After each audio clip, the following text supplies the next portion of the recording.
Welcome in. This is the Own Yourself Show. My name is Alex Ardell. You can follow me on Twitter at Alex Ardell. Today, I'm going to talk about borders and a lot of chaos that I see in the liberty movement among anarchists and libertarians alike um, over borders. I think it's a lot of unnecessary chaos. There's probably a lot of common ground, but beyond that, people need to understand that your opinion doesn't matter. And voicing your opinion doesn't make it somehow really matter anymore, unless you are in a situation where free speech is so oppressed that speech itself is an action. Um, Simply voicing an opinion should not be seen as an action. Unless you have some massive platform and you're actually changing a bunch of minds. Just voicing your opinion or even having an opinion, it seems like a lot of people view that as action. It's not. Your opinion on borders is not going to change anything that goes on. My opinion on borders won't change anything that goes on. With that understood, we can talk about this without calling each other Republicans, communists. We can just simply talk, basically. There's like two camps that I see from anarchists or libertarians as it pertains to borders. And I'll throw people who just care about freedom into that mix. You don't have to take either of those labels. I try to stay away from those kind of labels as much as I can. But so there's two camps. One says the state has no role in borders and no role in enforcing borders. Anything short of that is simply statism and will not work out and is against their principles. The other side says borders can be used to bring about a more libertarian society or a society with more freedom for the people inside those borders. They're both good arguments. So when those two clash, it's sad when you see the open borders people calling the others Republicans or calling them statists, and it's sad when you see them, the closed borders people, calling the open borders people idiots or naive. They're both good positions, and at the end of the day, since none of this is real, your opinion, like I said, doesn't affect anything. There's no reason to get so angry at people. Nobody's advocating violence against you specifically. Since you're already here, I mean, there's a property rights case to be made for borders do violate your property rights in the idea that you could hire anyone from another country. I like that argument, but that's a few degrees from advocating violence against you. So this is a an issue that doesn't need to be so contentious. And I'll address both sides first, because these are the two sides clashing with each other. And then I think there's a lot of room in the middle where the people are not really clashing too hard and are not as worried about this as it may look like. And there's reason to be worried about this. But like I said, remember, nothing you think or just voice is really changing anything, so don't get too worked up with it. So I'll address both sides there, and then I'll kind of just give my thoughts a little bit on what I see. So the first one is the open borders crowd. First thing they need to understand is that open borders is not politically on the table right now. And it looks like it is because a lot of the times Republicans will brand Democrats as being open borders. Democrats are not for open borders. They want one specific border with Mexico open to get more voters in. That's all it is. There's no Democrat in this country advocating open move or free movement with Europe, free movement with Australia, or even really free movement with Africa. They aren't advocating anything accept an open border or a functionally open border with Mexico. That's it. That's what they want. So now Republicans have done a horrible job of pointing that out. The best closed borders argument is not branding your opponent as open borders. It's pointing out that specifically they just want more voters. It's pointing out that your opponent is acting in bad faith. If you point out that they want open borders, that's a good faith. Um, that's a good faith motivation. They want open borders, freedom of movement. If you point out that they just want more voters, that's a bad faith motivation, and that's how Republicans should be approaching it, but they're not. So back to the libertarians who kind of talk about open borders being the only position. There is no doubt historically that the amnesty bill Reagan passed turned California blue forever. There's no doubt about that. Now, that's not necessarily an argument for closed borders, but it has to be acknowledged. So I see a lot of libertarians saying things like, we don't know how demographics change will affect voting patterns over time. We do know what happens. You do know that Texas is going to go blue for the same reason that California did. The reason it has not yet is another amnesty bill has not come up. The minute another amnesty bill comes up, Texas is blue. There's no doubt about that. You don't have to wait for the demographics to change based on birth rates. The minute an amnesty bill comes up, Texas is blue. I actually think that's not so bad. That's probably the best. It's probably the best path to a serious secessionist movement, because one of the reasons why the South seceded before the Civil War was they had no representation in Washington. Basically, this group of states who had a collective interest, no matter how bad it may have been, parts of that, you have to acknowledge slavery was a big part of why they seceded. But the common interest of slavery is why they seceded, because they had no voice in Washington. They were completely outnumbered and really had just a super minority. Well, that's going to happen to the Republican Party once Texas goes blue, and there will be another amnesty bill passed, and this will happen. And once Texas goes blue, the Republicans will have a super minority and never be able to elect another president, unless there is some massive white flight from states to get more representation in the North and the Midwest. That is probably not going to happen. It's likely that once Texas goes blue, there will be a group of states, a group of Republican states with common interests that understand they have no chance at any representation in Washington. And there will be a serious secessionist movement after that happens. And we're talking about 10 years. Because the minute that amnesty gets passed, Texas will turn blue the same way California did. It's simple math. It's simply looking at history that happened less than 30 years ago and saying it will happen again. So now that is a good open borders argument. If you want to make a good open borders argument, and you don't want to just make it on principle by saying, I'm against everything the state does. Well, that's fine for an anarchist, but how does that appeal to a Republican? How does that appeal to someone else who may be freedom-minded, but not as far down that road as you are? Well, a secessionist movement and a shot at a secessionist movement is a good argument for open borders.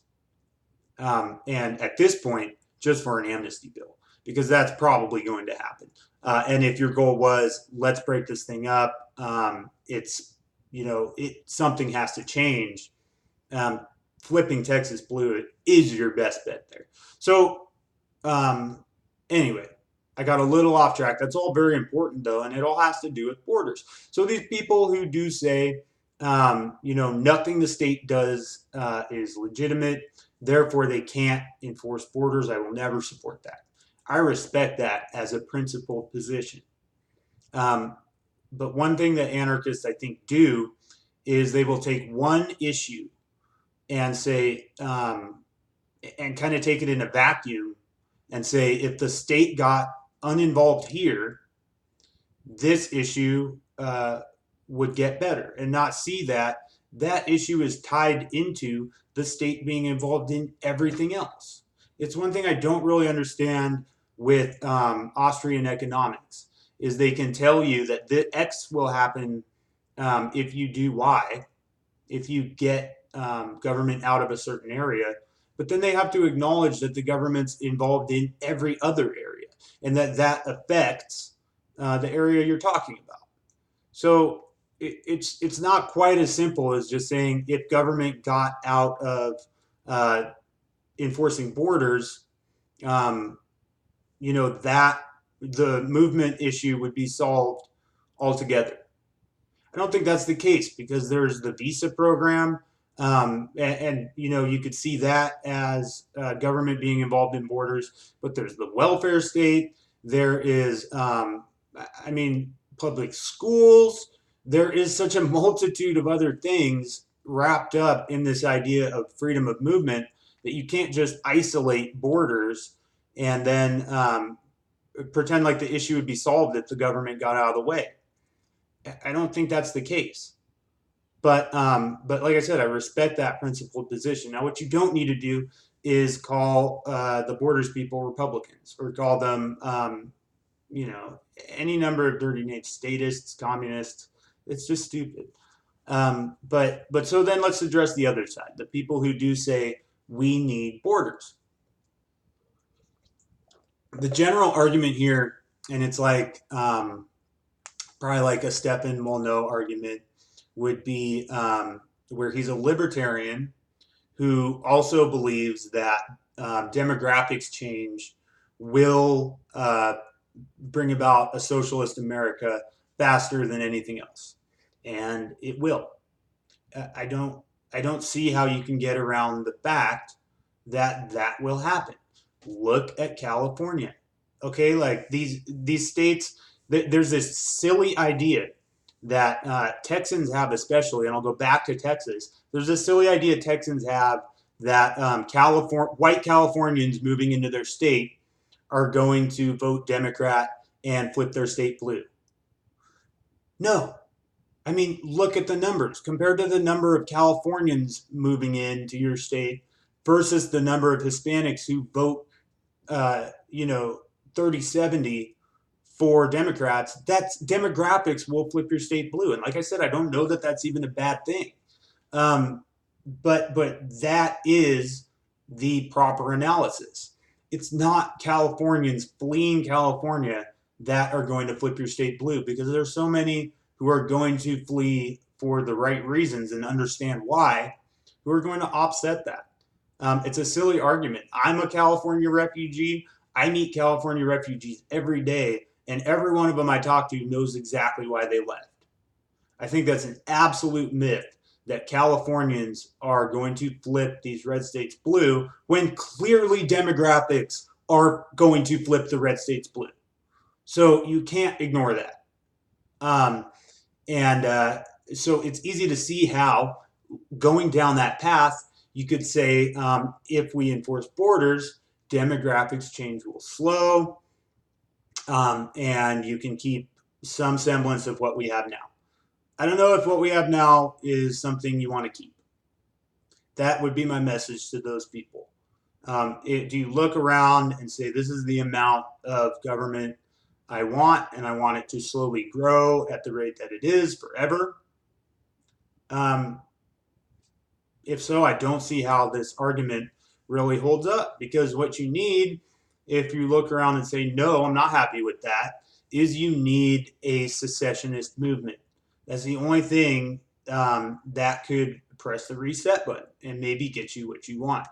And as far as borders stopping demographic change, birth rates will create demographics change, and that's undeniable. Now, I'm not sure that when we look at white birth rates, um, I have not seen numbers that separate the birth rates by states.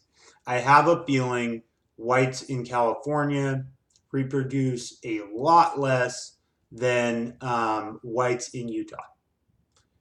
And along those lines, I'm not sure that, if you did have a secessionist movement, you could probably keep some solid freedom-minded movement within the states that seceded. And I'm not, once again, this is just statistics. I'm not saying no Hispanics care about freedom. That's silly. Some of the most entrepreneurial, freedom-minded people I know are Hispanics, first and second generation immigrants. But you can't say that, like I just said. A lot of people will say what I just said and then say it's not a problem. No, clearly both things are true. That's how statistics works. That's what a bell curve looks like. Statistics just says demographics will create a more socialist state, and there's no way around that.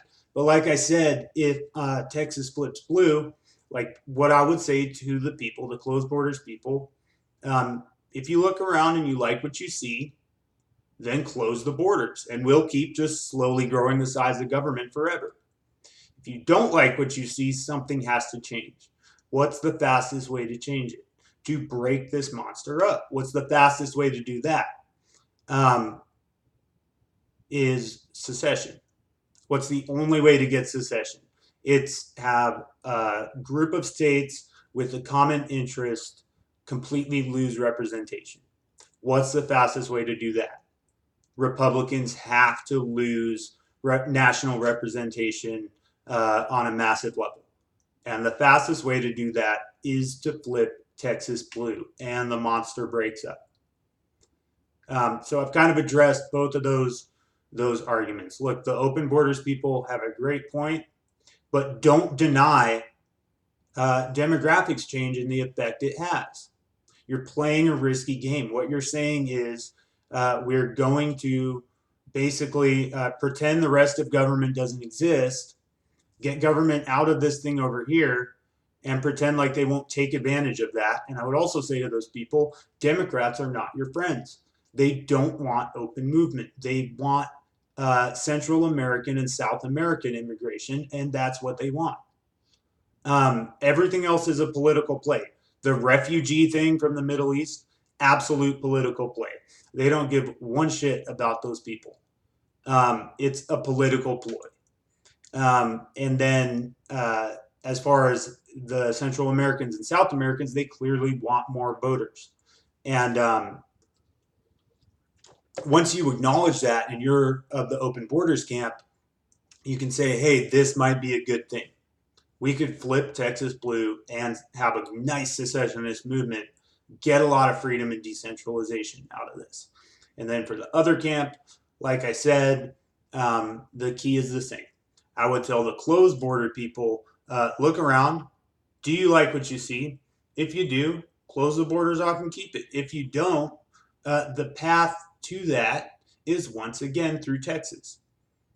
Anyway, that's about all I have to say on borders. I'm sure I'll get, well, I didn't really state one opinion either way. Like I said, I'm for the secessionist movement. So there's my opinion. Am I closed borders? Am I open borders? I don't think it really matters at this point because one amnesty bill is flipping Texas blue one way or the other, and I'm for that. I'm going to get a lot of hate from Texans over this. That's okay. I'm sorry you had to be the sacrificial lamb. You can move up to Idaho, move up into Utah, move into Montana. Get out of there while you can, I guess. Or maybe split Texas up. You know, who knows what it could look like at that point. But understand, this is like 10 years away. This is 10 years away, and it's going to happen. So send me all the hate you want. Start getting ready for it. Anyway, that's my show for you today. I hope you enjoyed it. My name's Alex Ardell. Go follow me on Twitter at Alex Ardell. You can email me at ownyourselfshow@gmail.com. Talk to you guys soon.